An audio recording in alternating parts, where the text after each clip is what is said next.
이 시간 함께 보실 하나님의 말씀은 요한복음입니다. 요한복음 10장 31절에서 39절까지의 말씀. 요한복음 10장 31절에서 39절까지의 말씀 함께 보도록 하겠습니다.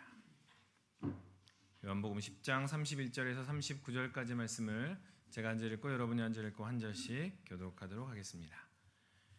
유대인들이 다시 돌을 들어 치려 하거늘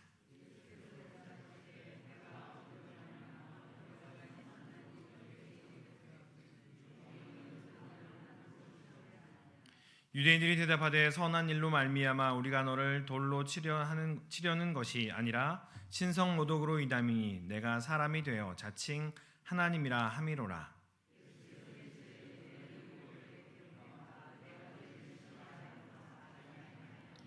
성경은 패하지 못하나니 하나님의 말씀을 받은 사람들을 신이라 하셨거늘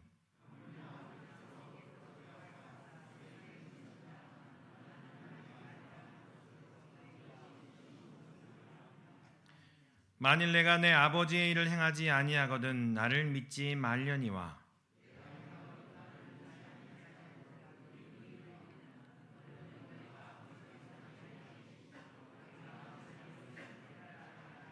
함께 읽겠습니다. 그들이 다시 예수를 잡고자 하였으나 그 손에서 벗어나 나가시니라. 아멘. 오늘 칠남전교회 찬양 너무 감사드립니다. 위에서 박수 한 번 더 보내주시면 감사드리겠습니다. 오늘 찬송가 특송이 가사가 처음에 앞에 십자가를 질 수 있나 주가 물어보시면 이라는 찬송이었는데 앞에 앉아서 스스로 계속 되뇌었습니다. 십자가를 질 수 있나 주가 물어보시면. 우리 좌우 계신 분하고 이렇게 인사 한번 하겠습니다. 십자가를 질 수 있으시겠습니까? 십자가를 한번 져봅시다. 네, 우리가 함께 십자가를 지는 삶을 함께 또 승리함으로 또 살아가시기를 소망합니다. 사람을 이해하는 여러 가지 방법들이 있습니다. 사람을 이해하기 위한 도구들이 요즘 시대는 참 많이 개발되어 있습니다. MBTI라든가 디스크라든가 또 애니어그램 여러 가지 많은 것들이 우리를 서로를 이해할 수 있는 도구로 사용이 됩니다. 그런 도구들을 통해서 각자 사람들의 다양한 삶을 이해한다면 그것이 매우 긍정적인 도구로 사용이 될 것입니다. 그런데 그 도구로 말미암아 사람들을 규정하게 된다면 너는 외향적이야, 너는 내향적이야, 너는 너무나 고집스러워, 너는 너무나 이러한 모양으로 딱지를 붙이고 규정을 지어버리고 표를 붙이게 된다면 어떠한 그 성격 유형의 긍정적인 면보다는 부정적인 모습들이 오히려 더 두각되게 될 것입니다. 그 다음부터는 표를 붙인 사람, 표를 받은 사람. 표를 붙이는 사람은 이상하게도 모임 안에 가장 큰 자리를 차지하게 되고요. 표를 받는 사람은 괜히 위축되어서 뭔가 속을 다 들켜버린 것처럼 그러한 모양으로 나아가게 됩니다. 그래서 위아래가 정해져 버립니다. 그래서인지 계속해서 사람들은 다른 사람들에게 표를 붙이려 합니다. 그 표를 붙이는 대표적인 방법이 바로 분쟁을 일으키는 겁니다. 화해하는 것이 아니고요. 분쟁을 통해서, 다툼을 통해서, 딱지를 붙임을 통해서 내가 너 위에 있어 라는 것들을 규정하더라라는 겁니다. 오늘 본문에 나오는 이 유대인들은 예수님을 향해서 표를 붙입니다. 예수님을 향해서 분쟁을 일으킵니다. 예수님을 향해서 소란을 피우기 시작합니다. 신성모독이라는 표를 붙여서 예수님을 향하여 돌을 던지려 합니다. 30절에 예수님께서 나와 아버지는 하나이다 라고 이야기하시니 유대인들이 돌을 던지려 합니다. 유대인들이 이렇게 말을 합니다. 선한 일 때문에, 당신이 행한 선한 일 때문에 우리가 돌을 던지는 것이 아니고요, 신성모독 때문에 돌로 치려 합니다 라고 하자 예수님께서는 시편 82편의 말씀을 인용하셔서 그 이야기들을 반박을 합니다. 그러시면서도 이들을 향해서 온전히 믿어라, 믿음 가운데로 나아가자, 하나님으로만 가능한 그 일을 통해서 하나님께서 너희 안에 있음을, 너희 가운데 있음을 깨달으라라고 당부하십니다. 돌을 던져서 죽이는 방식은 성경에 자주 나오는 이야기입니다. 그런데 아무 때나 돌을 던지지 않고요. 신성모독을 했을 때, 하나님의 이름을 망령되이 일컬었을 때, 하나님의 이름을 함부로 다루었을 때 처형하는 방식이 바로 돌을 던져 죽이는 방식입니다. 앞에 8장 59절에서도 유대인들은 예수를 향하여 돌을 던지려 했습니다. 그리고 오늘 본문 31절에서도 다시 돌을 들어 예수님을 치려합니다. 그런데 우리는 한번 생각해 보아야 합니다. 과연 이들이 아무 때나 분쟁을 일으키지 않았습니다. 이들이 아무 때나 돌을 들어 예수님을 치려하지 않았습니다. 언제 이들이 예수님을 향하여 돌을 들어 치려했던가? 이 유대인들이 분쟁을 일으키고 이 유대인들이 예수님을 향하여 돌을 들어 치려할 때는 바로 예수님께서 하나님이심을, 예수님께서 하나님과 한 분이심을 드러낼 때, 그것을 말씀하실 때 이 유대인들이 비로소 분쟁과 논쟁을 일으켰습니다. 예수님께서 유대인들에게 착한 일을 하시고, 예수님께서 유대인들의 입에 먹을 것을 주시고 입에 들어갈 것을 주실 때는 이들은 아무 말도 하지 않았습니다. 이들을 따뜻하게 하고 오히려 너희가 잘한다 이런 말씀을 하지 않으셨지만, 그러한 말씀을 하셨더라면 이들은 이런 분쟁과 논쟁을 일으키지 않았다라는 겁니다. 예수님께서 하나님과 나는 하나야, 예수님께서 내 아버지는 너희가 말하는 하나님이시다 라고 이야기하자 그들은 분노하여서, 그냥 돌을 던지는 것이 아니고요, 분노하여 예수님께 돌을 들어 치려 심판자가 되려 했다는 겁니다. 8장에서 예수님께서는 이렇게 말씀하십니다. 너희 하나님이 내 아버지시다 라고 이야기하셨고, 10장 18절에서도 나는 내 아버지에게서, 너희가 말하는 그 하나님이신 내 아버지에게서 받았다 라고 이야기하고, 30절에서는 나와 아버지는 하나이다 라고 말씀하셨습니다. 이렇게 말씀하시는 순간순간마다, 때때마다 유대인들은 분쟁을 일으키고 예수님을 향하여 돌을 들어 치려 했습니다. 그런데 나와 아버지는 하나이다 라는 이야기가 여러분에게는 어떠한 모습으로 다가오십니까? 이게 도대체 무슨 말이야? 우리는 알고 있어요. 아버지와 예수님이, 하나님과 예수님이 하나인 것을 알고 있어요. 이 이야기를 다시 풀어 말씀드리면, 예수님께서 하나님이십니다, 예수님께서 하나님과 함께 하십니다 라는 이야기는 임마누엘을 의미합니다. 그 임마누엘은 우리 각 사람에게 하나님께서 함께 하신다라는 이야기입니다. 우리 가운데 계신 하나님께서 우리가 하나님께 가까이 나아갈 수 있고 하나님과 교제할 수 있고 그분께 나아갈 수 있습니다 라는 그 이야기입니다. 요한복음 1장에서 말씀이신 그분이 우리 가운데, 육신으로 우리 가운데 오셨습니다. 하나님이신 예수님께서 우리 가운데 오셔서 우리와 함께 하십니다. 우리의 삶 가운데 역사하십니다 라는 것을 의미하고 있다는 겁니다.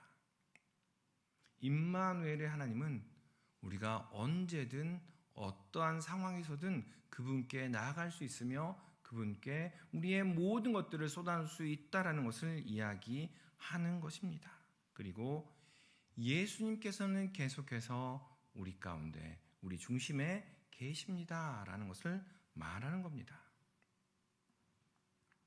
그런데 이 임마누엘을 이야기할 때 하나님께서 우리와 함께 하십니다, 하나님께서 우리 중심 가운데 계시며 우리가 하나님께 직접 나아갈 수 있습니다 라고 선포하는 그 순간, 그 자리마다 이 바리새인과 유대인들은 예수님을 돌로 치려 하였고 그 예수 믿는 사람들을 핍박하였다라는 겁니다.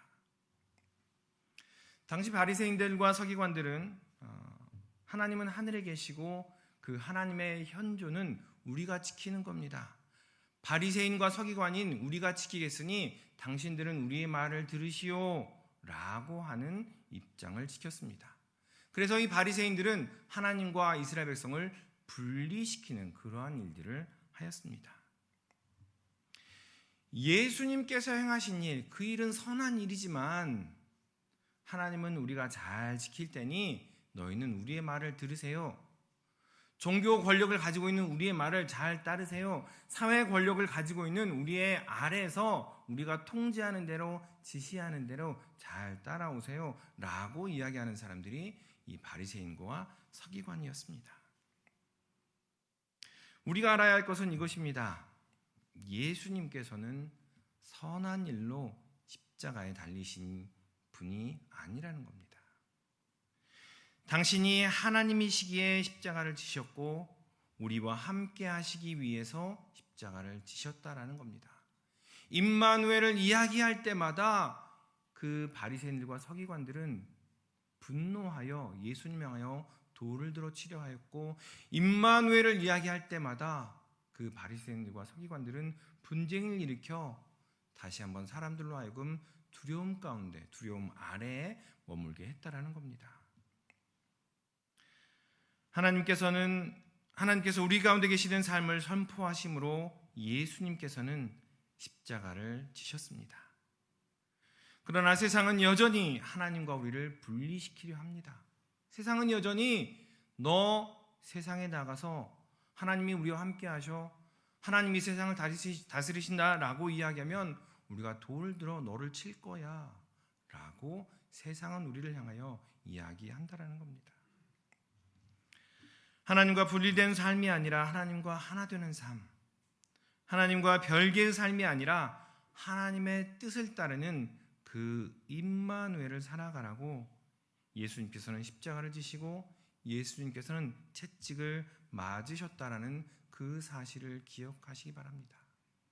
오늘 본문에서 돌을 들어 치려 했던 그 사건이 예수님께서 우리와 함께 하시기 위함이었다는 그 사실을 기억하시기 바랍니다.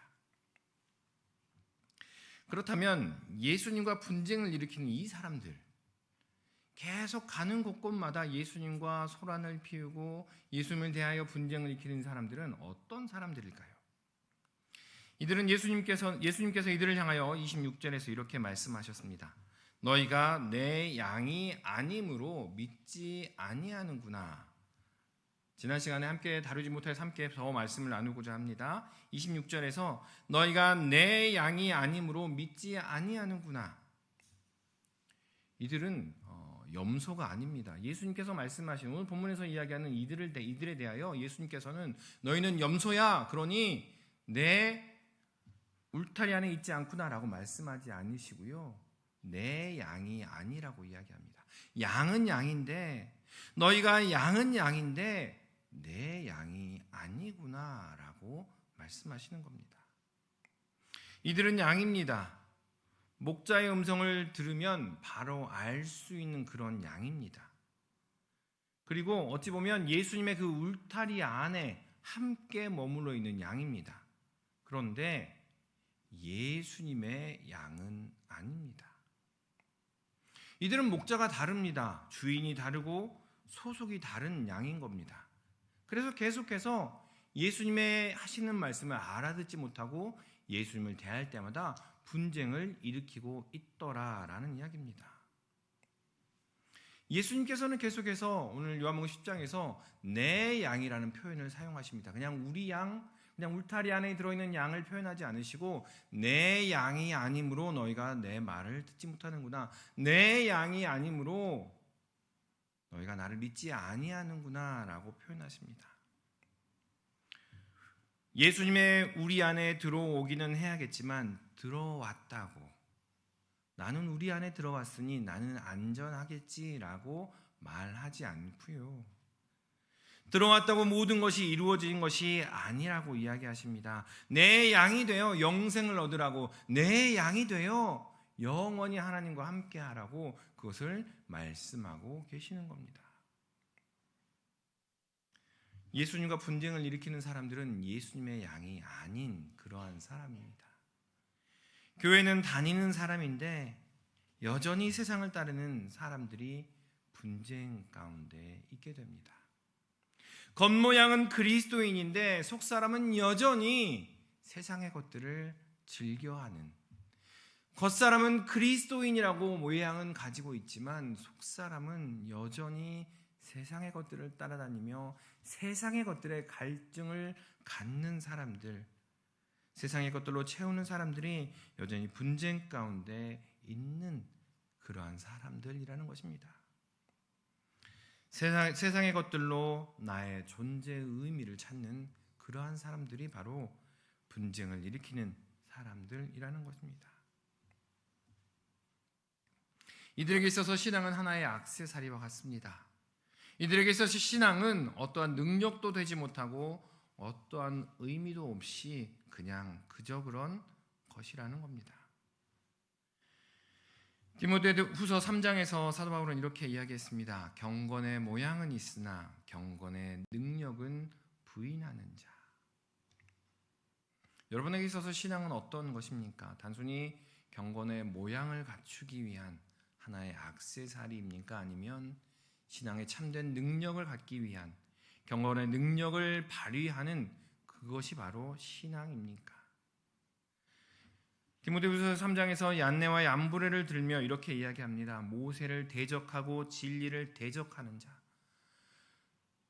분란을 일으키고 대적하며 소요를 일으키는 그러한 사람이 경건의 모양은 있으나 경건의 능력은 부인하는 그러한 자라고 이야기합니다.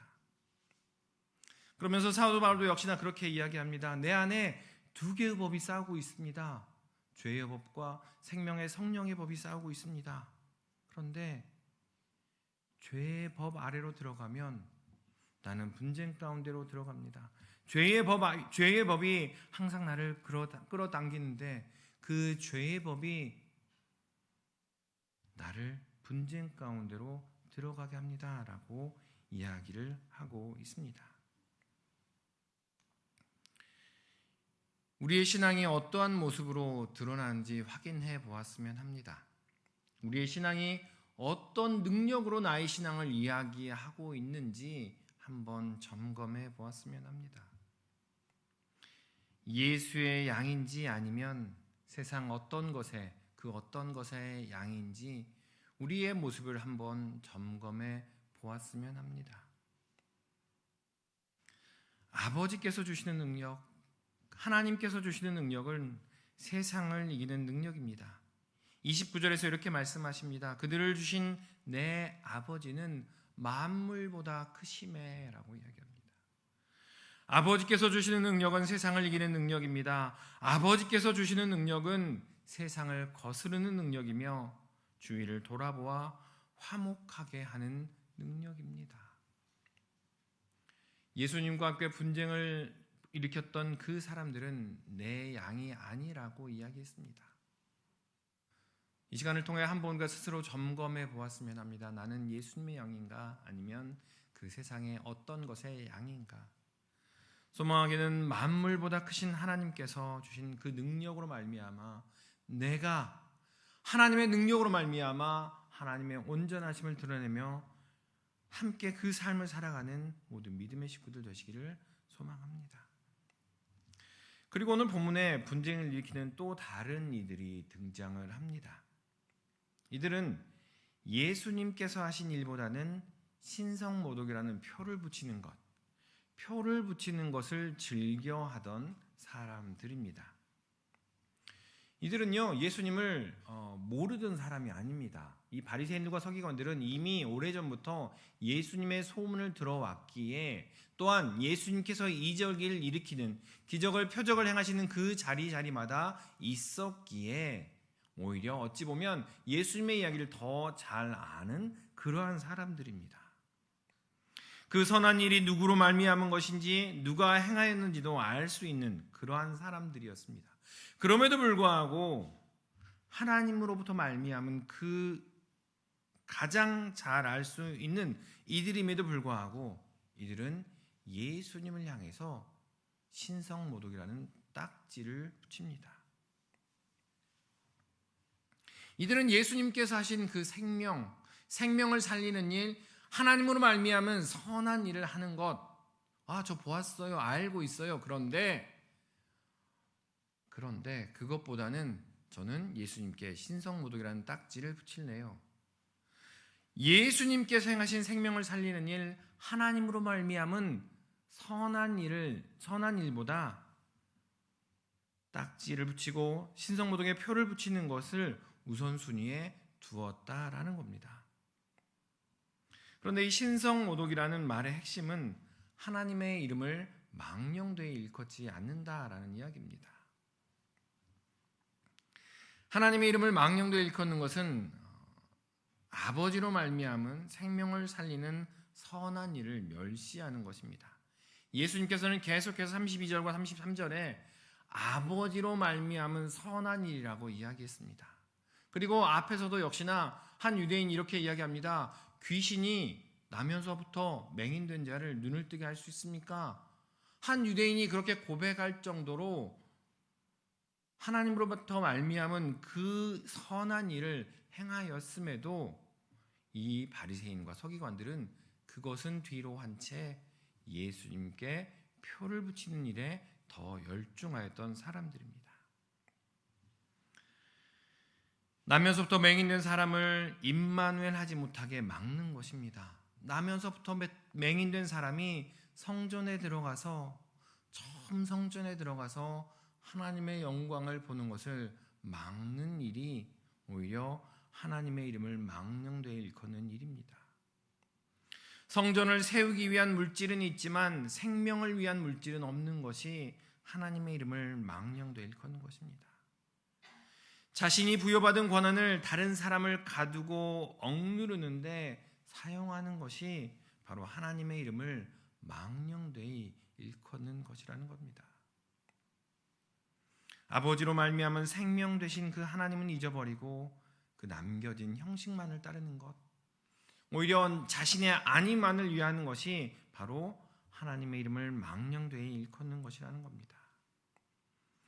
이들은 예수님의 선한 일이 하나님으로부터 말미암은 것이라는 것을 알고 있음에도 마음으로 거부하였습니다. 예수님의 선한 일이 당시 유대인 사회에 어떠한 영향을 끼쳤는지 알고 있음에도 그것을 일부러 부인하였다라는 겁니다.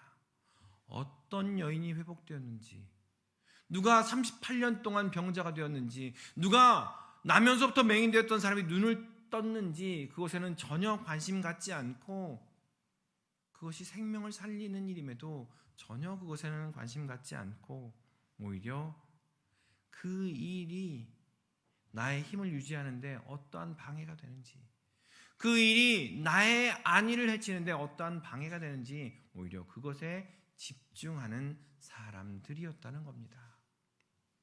그렇게 이들은 예수님이 가는 곳곳마다 분란을 일으키며 소유를 일으키며 예수님의 권위를 무시하였던 것입니다. 소망이는 이 시간 다시 한번 스스로를 점검하십시다.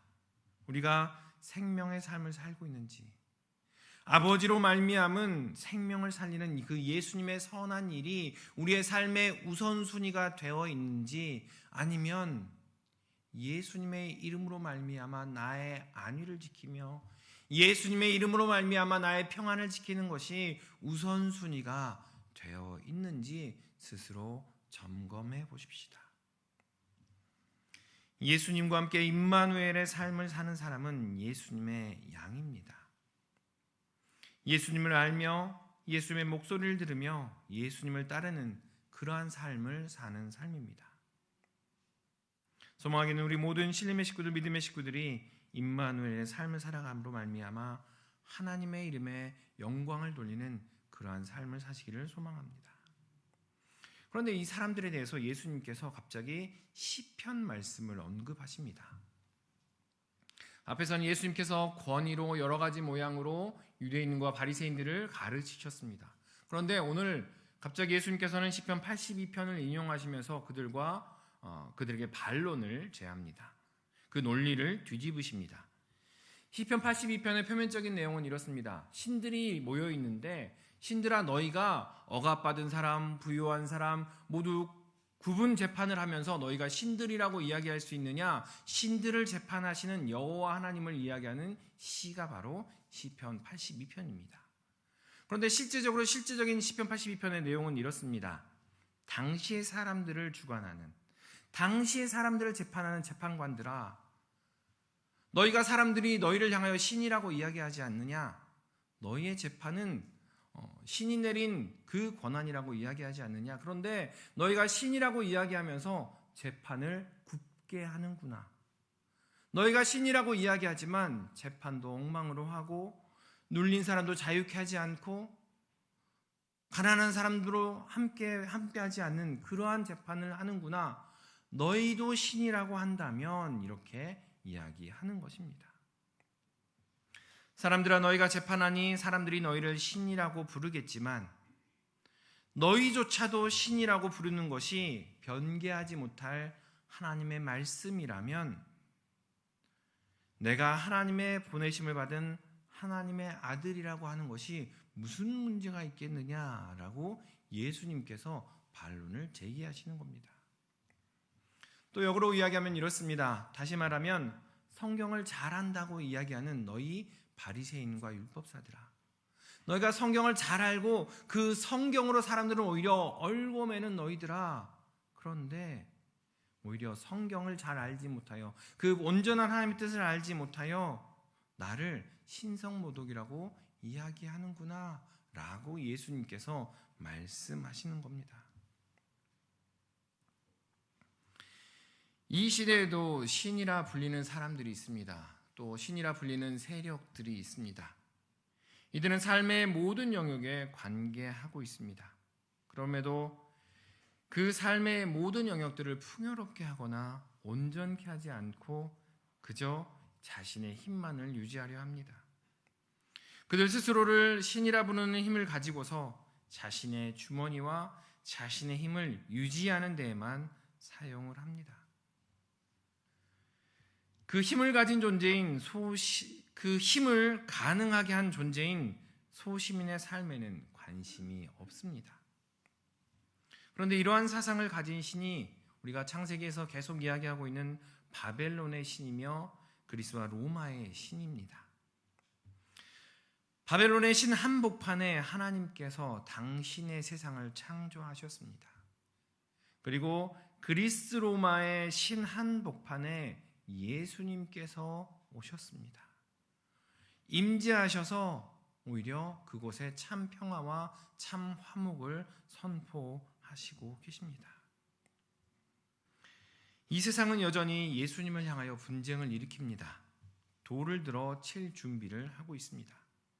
그러면서도 예수님의 이름으로 하는 선한 일은 마다하지 않습니다. 받는 것은 즐겨 하더라라는 겁니다. 그렇게 우리는 예수님이 어떠한 연고로 돌을 들어 치료하심을 당할 뻔했는지, 어떠한 연고로 예수님께서 사람들의 분노를 사게 되었는지 한 번 더 점검해 보아야 한다라는 겁니다. 선한 일을 하는 것, 착한 일을 하는 것, 그것은 세상도 즐거워하는 것들입니다. 그렇게 우리는 더욱더 임마누엘의 삶, 예수님과 함께하는 삶을 살기 위하여 그렇게 나아가야 합니다. 그리고 그렇게 살아감으로 말미암아 흘려보내는 것, 그것이 바로 착한 일이라는 사실을 우리는 기억해야 한다는 겁니다. 여러분은 어떤 그리스도인이십니까? 그리스도인이라는 외양과 그리스도인이라는 가치관을 가지고 그렇게 치열하게 살아가는 사람들입니까? 아니면 외양이면 충분해 라고 이야기하며 마음 한켠에는 경제성과 효율성을 가진 채 교회도 효율이 최고지, 교회도 경제적으로 돌아가야 돼 라는 이야기를 하고 있는 분이십니까? 그리고 예수님의 선한 일, 생명을 살리는 것에 집중하는 사람입니까? 아니면 분쟁을 일으키며 판단하며 이리저리 잣대를 재는 것에 익숙한 사람입니까? 예수님께서는 십자가를 지심으로, 예수님께서는 채찍에 맞으심으로, 예수님께서는 그 골고다 언덕을 오르심으로 이 모든 것들을 이루십니다. 경제성과 효율, 그건 너머에 내가 있다라고 이야기하시고 분쟁하며 판단하는 그 너머에 내가 있으니 나와 함께 하나님께 나아가자라고 우리를 권면하십니다. 그러면서도 분명 예수님께서는 우리 모두가 구원에 이르기를 원하고 계십니다. 오늘 말씀 38절에 이렇게 말씀하십니다. 내가 행하거든 나를 믿지 아니할지라도 그 일은 믿으라. 그러면 너희가 아버지께서 내 안에 계시고 내가 아버지 안에 있음을 깨달아 알리라. 이 말을 풀어서 이야기하면 이렇게 이야기할 수 있을 것입니다. 예수님의 양이 아닌 자들아, 생명보다 자신의 안위에 관심 있는 자들아, 종교 뒤에 숨어 신앙 뒤에 숨어 자신의 안위만을 목적하는 이들아, 내가 행한 일들이 사람으로서는 행할 수 없는 일임을 보지 않았느냐? 너희 안에 있는 그 은혜라는 것이 사람으로서는 행할 수 없는 것임을 알고 있지 않느냐? 그것을 알았으니 이제 나와 함께 임마누엘 하자라고 말씀하시는 것입니다. 우리 삶에 하나님으로 말미암은 많은 일들이 있습니다. 우리는 그것을 은혜라고 이야기합니다. 그 은혜는 분명히 우리가 행한 것이 아닙니다. 하나님으로 말미암은 하나님의 역사입니다. 하나님의 양이 되십시다. 단지 그냥 착한 양, 온순한 양, 순한 양이 되라는 의미가 아닙니다. 예수님의 양이 되십시다. 예수님께서 말씀하시는 것, 예수님의 음성을 듣고 따라 나가 예수님의 뒤를 따르는 그러한 양이 되십시다. 그리고 예수님께서 행하신 일들을 되새기며 그 은혜를 되새기십시다. 그때 우리 안에 예수님께서 함께 하실 것입니다. 그때 하나님께서 우리 안에 충만하게 가득 채우실 것입니다. 그것으로 말미암아 우리의 삶 가운데 하나님께서 함께 하시며 그것으로 말미암아 우리의 삶 가운데 예수님과 동행하는 그러한 삶이 될 줄 믿습니다. 그러한 삶을 누리는 우리 모든 신림의 식구들 되시기를 주님의 이름으로 축원합니다. 기도하겠습니다. 사랑과 충만하신 아버지 하나님, 바리새인들과 서기관들, 유대인들은 예수님의 이야기를 알고 있음에도 예수님을 향하여 도를 들었습니다. 예수님께서 하나님이십니다. 예수님께서 만물의 주관자이십니다. 예수님께서 참 구주이십니다 라고 선포할 때 그들이 도를 들었습니다. 아버지 하나님, 우리가 그렇게 선포하며 살겠습니다. 우리의 삶으로 그 이야기를 써내려 가겠습니다. 우리의 삶으로 우리의 삶 가운데 하나님이 계심을, 예수님께서 함께 하심을 드러내며 살겠습니다. 주여 함께하여 주시옵소서. 감사드리며 예수님 이름으로 기도하옵나이다.